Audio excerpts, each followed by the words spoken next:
Hey everybody, it's Laser Lloyd in Israel, where I've been for the last 31 years, overlooking Bethlehem, Jerusalem, and all I can tell you for first-hand information is we are just seeing open miracles in a way that's, I've seen a lot of miracles over the 31 years here, but I just want to tell you, we all have to understand that the Iranian regime is at its final breaths being taken. And yes, so what they're doing is they're trying to scare the world using their biggest ammunition, making it like they're thriving and keeping going when it's all almost finished. What does that mean for Israel? They're just throwing the biggest ballistic missiles you could ever think of, and just in civilian populations without any connection to any military targets. And they're just saying it outwardly that they just want to scare the citizens here. You'll never scare the citizens of Israel.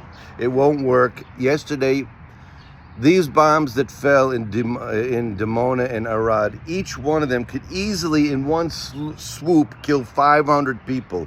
They landed right on apartment buildings of hardworking people in Israel. It could easily have killed, each one of them, 500 people, and no one died. It's like people got injured, yes, it got scared, yes, the apartments got ruined, but you have to learn to see the open miracles that are happening for Israel. It is unbelievable. It is unbelievable. And I just want to say to the world that right now, the media, all of the media is going to try to scare you so bad. It's going to try to scare all the American people, all the people in Europe. This is what they're all doing because they're all getting paid by China and Russia and the radical Islamist regimes who now are fighting each other. And that's the sign that they're going down. You see, I want to tell you something. If you know anything about the Muslims, they're cowards. They're cowardly. The Arabic Muslim countries, they're cowardly. What do? They don't get involved in the fight until they're sure they know who's going to win. So all of these countries, Qatar and the Emirates and Bahrain, the Saudis, they don't get involved until they see that for sure who's going to win. And now they understand that Iran is going down. So now they're starting to get involved. But this is what we see in Israel all the time. They just, when they start speaking, Nasrallah, the day before he got killed, was speaking like the biggest guy. He was finished. The same thing with Sinwar in Gaza. The same thing with the Ayatollah in Iran. Don't be afraid, people. This is the hugest turning point for the good people in the world. The evil axis of evil, it's already won because the taboo for 47 years, no one thought any president was going to take this on, because every president was told, well, to take down Iran, you're going to have to deal with China and Russia, and it's going to be messy, and it might take a year. So what do? They let the monster get even bigger, toss it down to the next generation. Whatever you want to say about the president, and there's plenty of things we could say that we don't like, now is not the time to argue with Donald Trump. America is already in this, and the only way to do it is to finish it.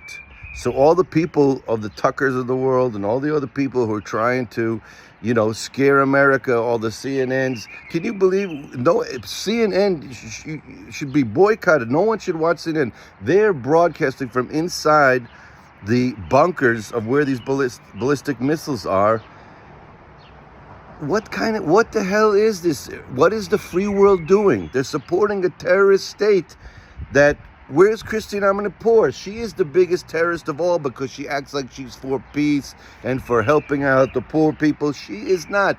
She gets paid by these people and she lets it happen. That's CNN and all the other ones that go with it, all of the other news outlets and all the other people, they are getting paid by the evil axis. So we have to know here, the good people will take the side of good, and people who are siding with the evil axis, you will have to bear the repercussions of that in this world and wherever else you believe you might have to go. So I'm just reporting from the land of Israel. We're seeking up and open miracles. We need your prayers because this is the hardest part of it, when it's like a raccoon backed in the corner. When he knows he's going to go and he has no place to go, it's dangerous. So Iran now is sending the biggest ballistic cluster bombs. The fact that they were allowed to get this amount, the people, how could the world allow the world's economy to be based on the Strait of Hormuz when a radical Islamic terrorist regime is controlling that? The world needs to get together, overtake the Strait of Hormuz, doesn't matter what happens, and the world together needs to control that. You cannot let this happen. So pray for Israel, because this little country has stood up to the evil and showing the people not to back down. Israel never does collective punishment. It's known in the Israeli army. That's why it's so hard here to win, because we're facing guerrilla terrorists that go from civilian populations. That's what happened in Gaza. That's why it took so long. Israel could have wiped out Gaza in a week. But Israel doesn't do that because it's the most moral army, and it's hard. We lose our brothers and sisters and fathers and cousins because that the IDF does not let collective punishment happen, and they have to find it. But what happened in Gaza was that the Hamas were using all of the schools, the hospitals. It's all been proven. Even the UN workers were in on it. And so Israel had to go for building a building. And yes, there were times when there's no neighborhoods that support Hamas. Listen, the Palestinian people in Gaza, they voted for Hamas, and for 20 years they supported Hamas. And they still, to today, these people, you don't understand how it works. And I keep telling my friends in America, I got to put my shirt on. It's a little bit cold here without the sun. That these regimes are willing to have look at the history of the Iran-Iraq war. The Iranian regime sent kids, 14-year-old, 9-year-old, 10-year-old, to the front lines of Iraq just to walk on and get blown up on minefields. These are sick people that they believe death. They want to die. They believe that that's what God wants. You kill people you don't know about for religious reasons. They want to die. That's the best you could do. It's sick people. And the Iranians are so dangerous because they have trained. It's called taqiyya.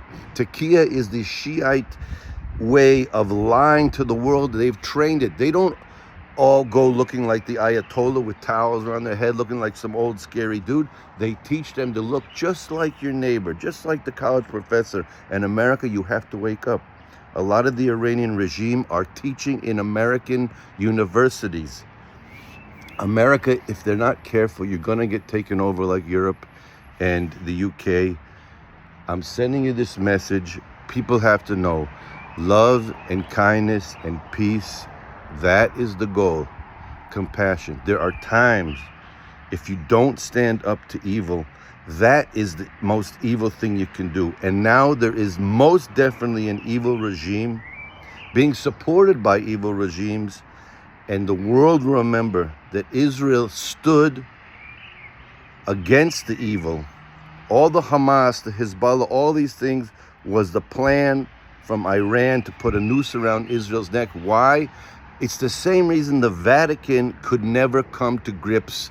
They were the last entity in the world to agree to acknowledge the state of Israel, because these people want to believe that Islam and a lot of Christians, unfortunately, want to believe that the Jewish people were wiped out. And that's where all this anti-Semitism, they can't stand it. That this little country the size of New Jersey, Truman saw it in the Independence War, he saw it in the Six-Day War, the different presidents said, how could it be? In the beginning, America was siding with the Arabs because they had all the money. That's what the British did.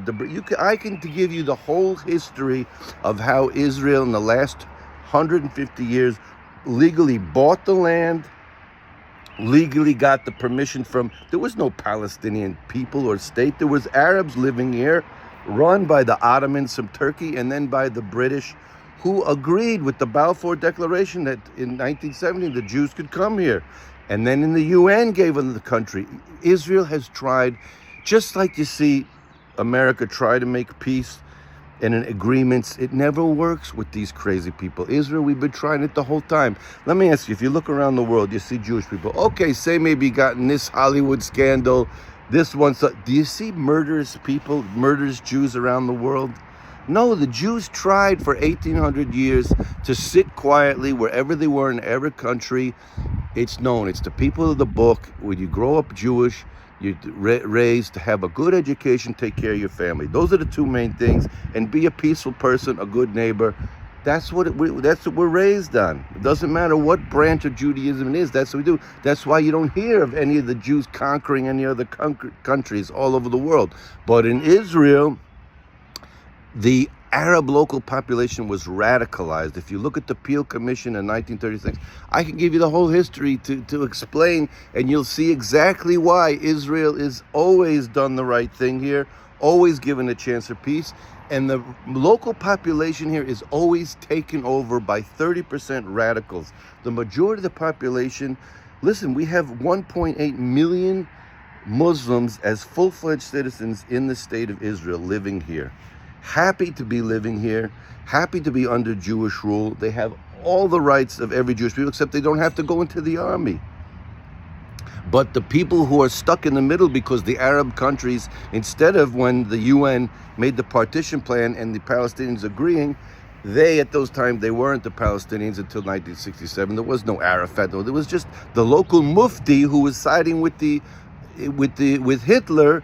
He said, we're going to make this into a holy war. And that's where the conflict is between the radical countries and the moderate Muslim countries who said, why are you making this a holy war? The Quran says that Israel belongs to the Jews. Why don't you just take the UN? You've never had your own country. Why don't you take it?